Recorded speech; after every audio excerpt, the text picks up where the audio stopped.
multi-level marketing mo ti jìyà lórí kíní ìtọ́pọ̀ mọ́ pé mo ti sọ ń parẹ́ rí àmọ́ n ò jẹ́ gbàgbé níṣẹ́ àmọ́ bí èèyàn bá rò gan so mọ́pọlọ lọ́wọ́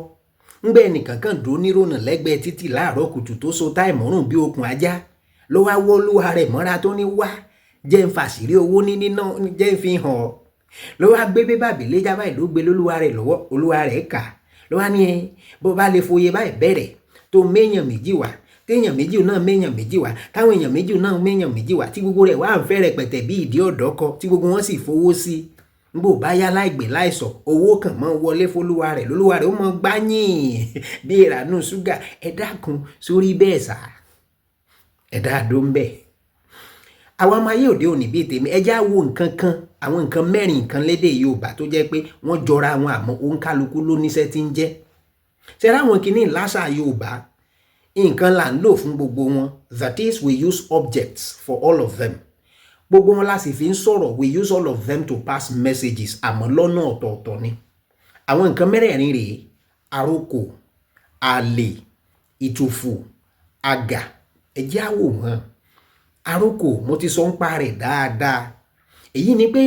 ká mú nǹkan kan an object ká fi ránṣẹ́ sẹ́nìkan àmọ́ tó jẹ́ pé ọ̀rọ̀ là ń sọ we are passing a message fún bí àpẹẹrẹ ká mú ọ̀pẹ òyìnbó pineapple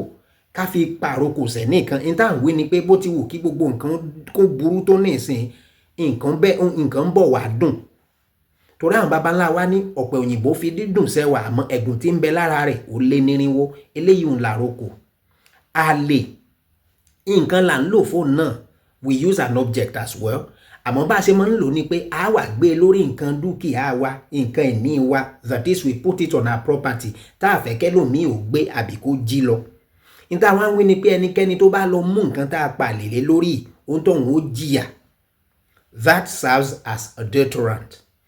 eléyìí ò ní àlè ẹjá wá wo ìtùfù ẹrù ló náà it's equally an object wọ́n ní láyé àtijọ́ bọ́daràn kan bá ń bẹ láàrin ìlú àmọ́ tí wọ́n ti kìlọ̀ fún tí ọ̀gbọ́ ó láwọn àgbààgbà kan tí wọ́n máa ń ṣe wọn á wá di ẹrù kan gèlè mọ́ ìní ń pè ní ìtùfù wọn á wá lọ gbé iṣẹ́ ìkùnlé ọ̀daràn tá à ń wí nígbà táwọn agbèfọ́ba tí wọ́n bá ń kọjá lọ tí wọ́n bá ti lè rí kinní tí wọ́n gan ní rẹ̀ lẹ́ǹkùnlé ẹni tá à ń wí wọ́n ti mọ̀ pọ̀ ọ̀daràn ni wọ́n wà sọná sínú ilé rẹ̀ àbí kí wọ́n mú jáde kí wọ́n fìyà jẹ ẹrù burúkú ni ìdí tí Yorùbá fi máa ń pòwe pé ẹni tí ò bá ṣe nǹkan ìtùfù kò ní mọ̀ kí èsẹ̀ ìkùnlé lélẹ́yọ̀ èyí ò ní pé bẹ́ẹ̀ yàn bá ṣe ní tí ọ̀dà kò ní mọ̀ fura jù eléyìí ò ní ìtùfù Ọlọ́run má jẹ́ kí wọ́n di ẹrù ọ̀ràn sẹ́ǹkùn létí wa paríparí rẹ̀ ní àgà àmọ́ àgà eléyìí ó yàtọ̀ sí oṣù àgà ṣé mọ̀ pé ní èdè Yorùbá a máa ń ní àwọn ọ̀rọ̀ onípọ́nna tó jẹ́ pé ọ̀rọ̀ kan ó lè ní ju ìtumọ̀ kan lọ lára wọn ní àgà eléyìí tá à ń wí nǹkan lòun náà it's an object àmọ́ a máa ń fi ń pe àkíyèsí àwọn èèyàn sí nǹkan kan ni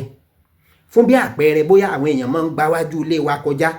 àwa fẹ́ kí wọ́n sọ wájú ilé wa di ọ̀nà mọ́ àwa lè lọ mú bóyá aṣọ àbí máriwò ká wá ta síbi ọ̀nà pé a fẹ́ kí wọ́n gbabẹ̀ mọ́ apagànù a sọ pé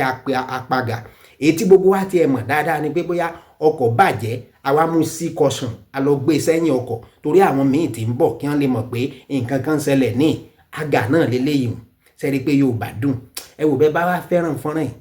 ẹ dákun ẹ bá ń darí rẹ̀ sẹ̀ lómi èyí ò ní pé ẹ bá ń share àbí kẹ́ repost àkó àsìkò yìí.